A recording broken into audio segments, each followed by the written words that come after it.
கவனம் தேவை. உங்கள் முன்னோர் வழிபாடு பண்ணுங்கள். உங்கள் வீட்டு குலதெய்வத்தை போய் முறையாக வழிபடுங்க. இப்படியாப்பட்ட தருணத்தை பக்குவம் பண்ணிக்கிட்டு வந்தீங்கன்னா அஷ்டம சனி ஒன்றும் பண்ணாது. ஆனால் ஆண்கள் தான் கவனமாக இருக்கணும். புது புது ப்ராஜெக்டை எதுவும் போடாதீங்க.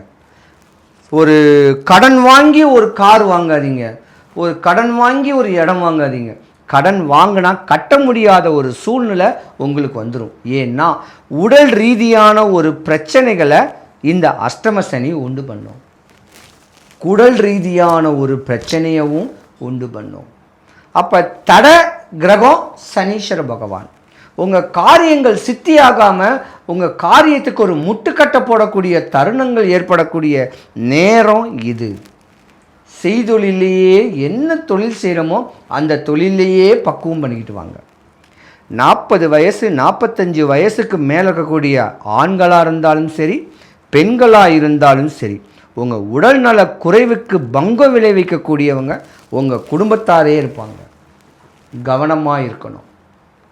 அஷ்டம சனி ஆகாது சிம்ம ராசிக்காரங்களுக்கு.